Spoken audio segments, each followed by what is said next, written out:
लगातार 2 साल से पार्षद है, तो सबसे पहले मैं आपसे सवाल जानना चाहूंगा, 2 साल में आपने क्षेत्र के लिए क्या किया? मैं आपके मीडिया के माध्यम से बताना चाहता हूं कि मैंने वार्ड 163 संगम विहार की एक ही जनता को 2 साल में जितनी बुनियादी सुविधाएं थी, एक पानी को छोड़ करके हर चीज़ से मैंने लैस करने का प्रयास किया है। मैं उस तरह से आपको एक एक करके बखान कर रहा हूँ उस चीज़ का। 11 हाई मास्क लाइट दिया मैंने, जो हर एक चौराहों पर जहाँ जहाँ अंधेरा होता था मैंने हाई मास्क लाइट दिया। 3 सार्वजनिक शौचालय दिया, जिसका परसों ही मैंने उद्घाटन किया शनि बाजार चौकी पर, जिसके उद्घाटन में रामवीर सिंह विधोड़ी जी, संजय मयूख जी जो हमारे राष्ट्रीय प्रवक्ता हैं वो आए हुए थे। हमने 6.5 एकड़ ज़मीन डीडीए से एमसीडी को अलॉट करवाया, जिसमें एक के सेकेंड में 3200 गज का पार्क दिया हमने, उसमें भी हाई मास्क लाइट लगा हुआ है। नारी बाबा मंदिर है के सेकेंड में, वहाँ पर हमने 700 गज का डिस्पेंसरी अलॉट करवाया। 2 से 3 दिनों में काम शुरू हो जाएगा, टेंडर हो चुका है। एक 18.5 करोड़ की लागत से एक मॉडर्न स्कूल जो प्राइमरी स्कूल होता है एमसीडी के पास, वो हमने डेवलप करने का प्रयास किया है, पास हो चुका है। हमारी स्टैंडिंग कमेटी नहीं बनी है, इसलिए 5 करोड़ से ज़्यादा का फंड नहीं लग सकता है, उसकी वजह से थोड़ा सा काम रुका। लेकिन हमने बाउंड्री वॉल का काम 4.5 करोड़ की लागत से शुरू करवा दिया है। कुछ ही दिनों में बाउंड्री संपन्न हो जाएगा, उसके बाद स्कूल का काम शुरू हो जाएगा। एक हमारे स्कूल में के सेकेंड में बहुत ही बड़ा स्कूल है, 1 एकड़ का ज़मीन है, जिसमें पुराना बना हुआ था, जर्जर था, उसमें जीर्णोद्धार का काम किया हमने 4.5 करोड़ की लागत से। उसमें स्पोर्ट्स कॉम्प्लेक्स बनाया मैंने, ग्राउंड बनाया, स्कूल में 2 20-20 कंप्यूटर का क्लासरूम बनाया, 8 डिजिटल क्लासरूम अलग बनवाया मैंने, प्राइमरी स्कूल है। उसके बाद गेट का मैंने जीर्णोद्धार किया, अब देखेंगे एक भव्य गेट बना है, जो प्राइवेट स्कूल भी उसके सामने फेल है। हमारे इलाके में मलेरिया ऑफिस नहीं था, जिसकी वजह से कर्मचारियों को बैठने में दिक्कत होती थी, काम करने में असुविधा होती थी, तो वहीं पर मैंने मलेरिया ऑफिस भी तैयार किया है। जब उससे हम आगे बढ़ते हैं तो पुराना एक प्राचीन श्मशान घाट था, जिसका कोई भी जनप्रतिनिधि सुध नहीं लिया। कुछ दिन हमारे भारतीय जनता पार्टी के विधायक विजय जौली जी रहे, उन्होंने कुछ फंड लगा करके उसका विकास किया था, लेकिन उसके बाद अभी कांग्रेस की सरकार रही, देवली में विधायक रहा, आम आदमी पार्टी का 11 साल से विधायक है, किसी ने भी सुध नहीं लिया। अभी हमने अपने हुनर से, अपने मेहनत से 1.25 करोड़ की लागत से इनिशियल अमाउंट अभी 83 लाख पास हुआ है, 40 लाख रुपये और मिलेगा हमें। इनिशियल अमाउंट का काम अभी टेंडर हो चुका है, 2 से 3 दिन में उसका काम शुरू हो जाएगा। उसका शिलान्यास हमने रामवीर सिंह विधोड़ी जी के नेतृत्व में परसों ही किया है। बहुत ही अच्छा श्मशान घाट तैयार होगा, जिसमें अलग एक बर्निंग पिट भी बनेगा, वेटिंग रूम भी बनेगा, टॉयलेट बनेगा, शौचालय बनेगा, गेट का भी अच्छा निर्माण होगा।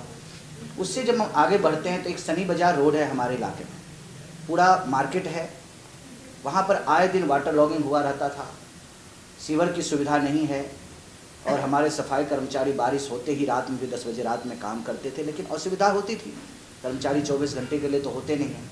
हमने जल बोर्ड के अधिकारियों से बात करके एक ऐसा सीवर डलवाने का काम किया कि जीवन में कभी भी वहाँ पर वाटर लॉगिंग ना हो, और वो कार्य संपन्न हो चुका है।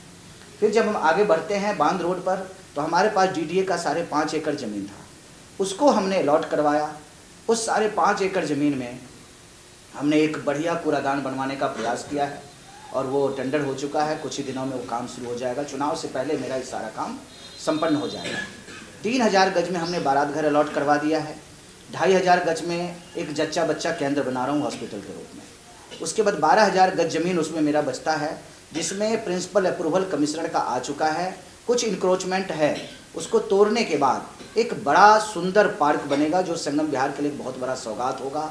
50 साल में ना तो कोई पार्क था और ना आगे कोई इतना बड़ा पार्क बना पाएगा। इन सब चीज़ों को देखते हुए तो हमारे अपने हुनर से हुआ। अब हम चले आते हैं यहाँ की जनताओं को देखते हुए, यहाँ की असुविधा को देखते हुए, हमने दिल्ली गवर्नमेंट के अधिकारियों से भी बात करके, बांध रोड फ्लड कंट्रोल के अंदर आता है, कोई रोड नहीं बना हुआ था, कोई काम चालू नहीं था, नाला जो चल रहा था 10 साल से रुका हुआ था, उसको हमने पूरा करने का काम किया। उसके बाद अभी बांध रोड पर बहुत सारे इंक्रोचमेंट थे, उसको हटवाया। बांध रोड पर रोड बना हुआ नहीं था, उसको बनवाने का काम शुरू कर दिया है हमने। डिवाइडर लगवा करके हमने बहुत ही एक अच्छी सुविधा दिया है यहाँ की जनता को, एक तरफ से जाने का, एक तरफ से आने का, इंक्रोचमेंट होगा नहीं, और आने जाने का रास्ता बिल्कुल सुगम हो जाएगा।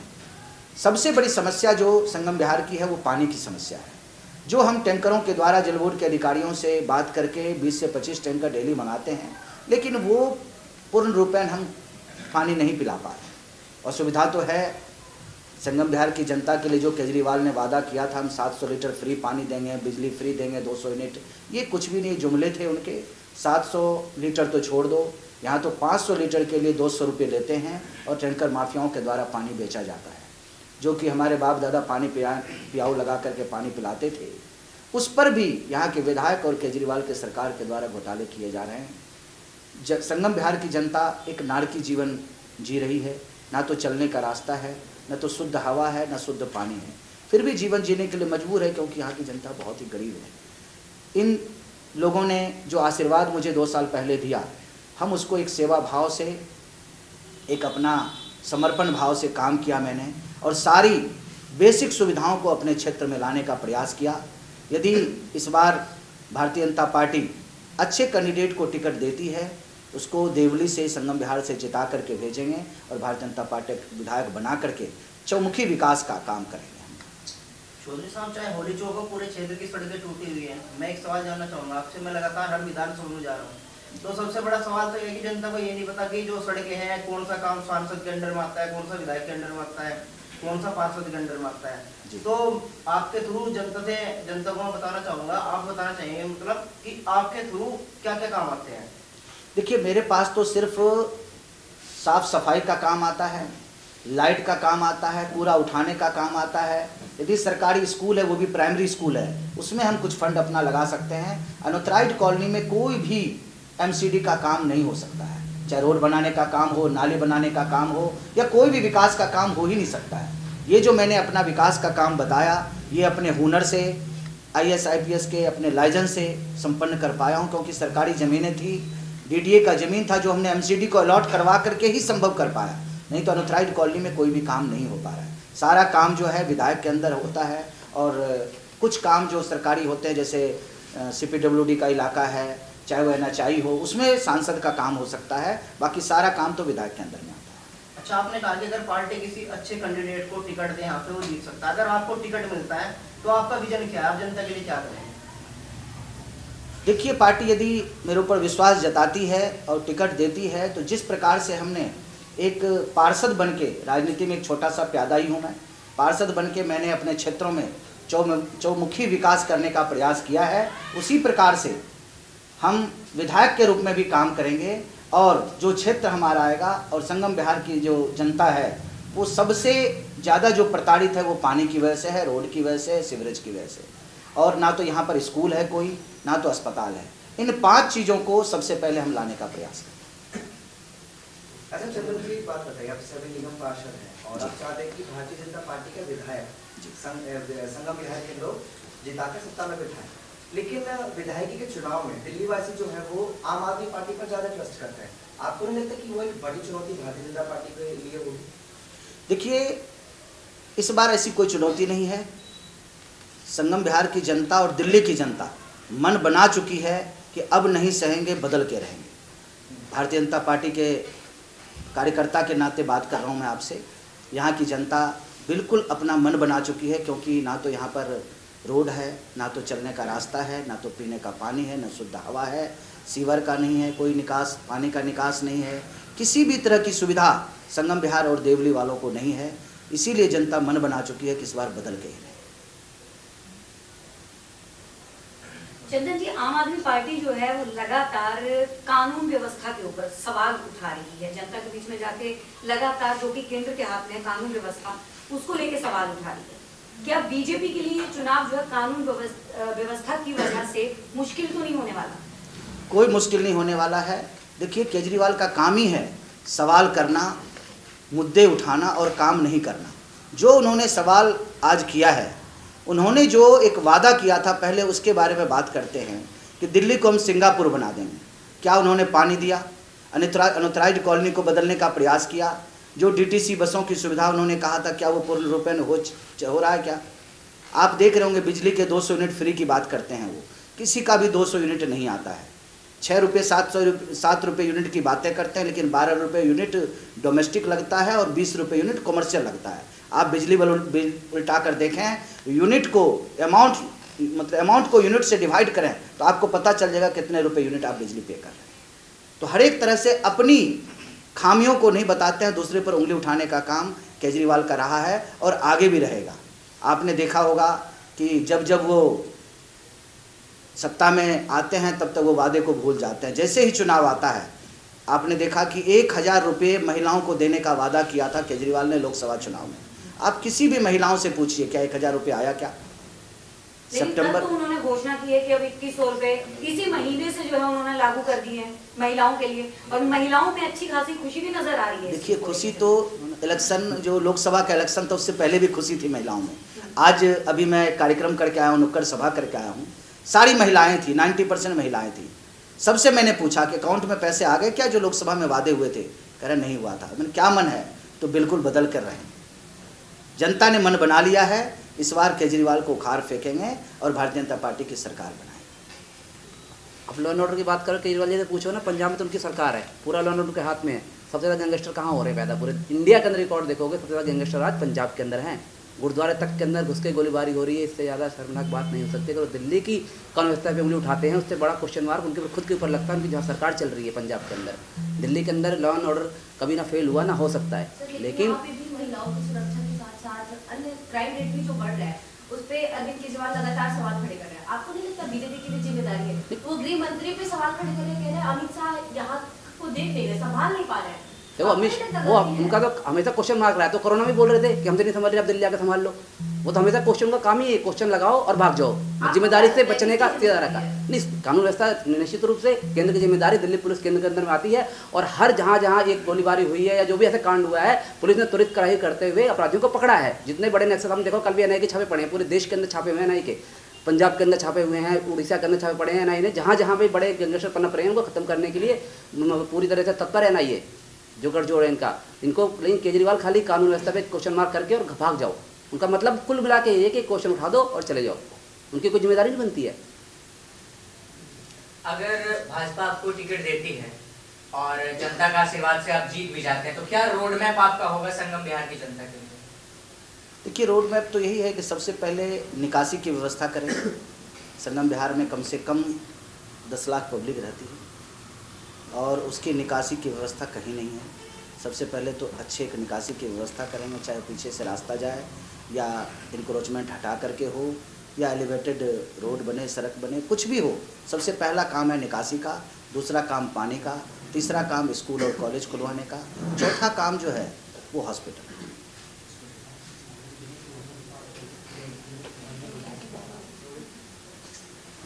यहाँ के विधायक जी को लेके क्या लगता है कि यहाँ के विधायक ने 11 साल जो जनता को चूसा, जनता को प्रताड़ित किया, टैंकर माफियाओं के द्वारा पानी बेचने का काम किया, एक एक रोड को 3-3 बार कागजों में दिखा करके घोटाला किया, जो नए ट्यूबवेल बना करके 10-10 लाख रुपए लूटने का काम किया, ये चीज़ जनता ने ऊपर तक पहुंचा दिया। और जनता ने इस बार मन बना लिया था कि यदि केजरीवाल जी प्रकाश जारवाल को टिकट देंगे तो जनता इस बार इनको उखाड़ करके फेंक देगी। इसी वजह से केजरीवाल जी ने प्रकाश जारवाल का टिकट काट करके एक लेंटर माफिया को, जो कि 25 गज 50 गज के मकान को तुड़वा करके पैसे कमाने का काम करता है, लूटने का काम करता है, उसको टिकट दिया। केजरीवाल का एक ही मकसद होता है, माफियाओं का टिकट दो, पैसे लो और उसको जनता को प्रताड़ित करने के लिए छोड़। सर दिल्ली में सबसे बड़ा जो फ्री बीज को लेके माना जाता है, फ्री बीज की वजह से अरविंद केजरीवाल ने दिल्ली में जो बेसिक नीड है पब्लिक की वो भरपूर करते हैं, वो देते हैं पब्लिक को। तो क्या लगता है आपके लिए क्या चुनौती है? आप भी फ्री बीज कुछ अलग लाएंगे, एक्स्ट्रा लाएंगे? देखिए हम किसी भी फ्री बीज को लेकर के काम नहीं करते हैं, लेकिन जो केजरीवाल जी 200 यूनिट दे रहे हैं, हमारी सरकार भी 200 यूनिट देगी। जो केजरीवाल जी महिलाओं के लिए फ्री बस की सुविधा दे रही है, हम उसको कंटिन्यू करेंगे। उसके बाद केजरीवाल जी बहुत सारी चीज़ों को जो नहीं कर रहे हैं, पानी की सुविधा है, जो को ये क्या कहते हैं पॉल्यूशन के समय, जैसे अभी 3 महीने 4 महीने तक जो पॉल्यूशन पूरा दिल्ली बिल्कुल जीने लायक नहीं रहती है, इस चीज़ के लिए हमारी सरकार कटिबद्ध है कि 4 महीने तक पूरी जनता के लिए बसें फ्री रहेगी। सर वो पानी के लिए कह रहे थे और पानी हम जहाँ नहीं है वहाँ भी पानी पहुँचाएंगे, पानी का जो बिल आया है वो भी हम माफ़ करेंगे। पानी का बिल देखिए, पानी का कभी अनथराइज्ड कॉलोनी में बिल आता था क्या? झुग्गियों में कभी बिल आता था क्या? आप बताइए मुझे, जब शीला दीक्षित की सरकार थी, जब सुषमा जी की सरकार थी, जब मदन लाल खुराना की सरकार थी, जब साहेब सिंह वर्मा जी की सरकार थी, क्या झुग्गियों में पानी नहीं आता था? क्या पानी का बिल आता था? क्या बिजली बिल आता था? क्या आप उसकी बातें कीजिए। केजरीवाल ने दिया क्या जी? तब तो बिजली था ही नहीं। आज ये किसने कहा बिजली आज नहीं? आम आदमी पार्टी ने हर गली में बिजली पहुंचाया है। ये किसने कहा कि आम आदमी ये पार्टी ने गलत है, बिजली गलत है। पहुंचाया? केजरीवाल ने कैसा है कि नहीं। केजरीवाल जी तो कुछ भी कह देंगे। केजरीवाल जी ने कह दिया हमने एक पर एक दारू का बोतल फ्री किया। देखिए दिल्ली की स्थिति क्या कर दिया उन्होंने। कहा हम नशा मुक्त पंजाब बनाएंगे, नशा युक्त पंजाब कर दिया उन्होंने। सबसे बड़ा केजरीवाल जी का काम है कहना। सीनियर सिटीजन की पेंशन बंद कर दी। आप सोचो अगर एक 60 साल से ऊपर बुजुर्ग जो काम नहीं कर सकता, पूरे देश के अंदर हर राज्य वेलफेयर के स्कीम चला रहे हैं बुजुर्गों के लिए खास तौर से। केजरीवाल जी ने सबसे बड़ा धोखा किया बुजुर्गों के साथ। कहते हैं ना आशीर्वाद बड़ों का लेना चाहिए, लेकिन उन्होंने बड़ों को बददुआएं ली है।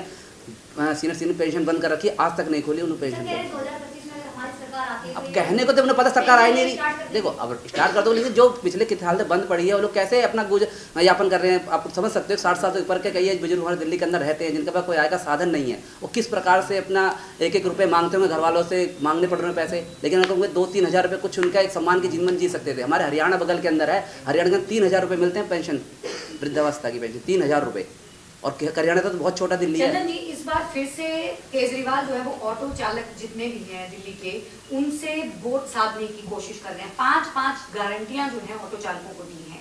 क्या लगता है बीजेपी को कुछ ऐसा इस विधानसभा चुनाव में नहीं कोई कदम उठाना चाहिए? अब आपको बताता हूँ, केजरीवाल जी को अपना जमीन नज़र नहीं आ रहा है। उन्होंने ये देख लिया था कि पिछली बार जब पहली बार हम सरकार में आए थे तो ऑटो चालकों की वजह से आए थे। बिल्कुल। इस बार ऑटो चालक पूरा मन बना चुका है, इस बार केजरीवाल को उखाड़ फेंकेंगे। इसी की वजह से वो ऑटो चालकों को लोक लुभावन वादे कर रहे हैं। लेकिन कुछ ही ऑटो चालक होंगे जो उनके प्रभाव में होंगे, जो उनके साथ बैठते हैं, बाकी बैठने वाले नहीं हैं। बहन जी ने पूछा कि केजरीवाल ने ये वादा किया, वो वादा किया। मैं आपसे पूछना चाहता हूँ, क्या 2022 में केजरीवाल जी एमसीडी में जब आए थे तो क्या वादा करके आए थे, वो बताइए।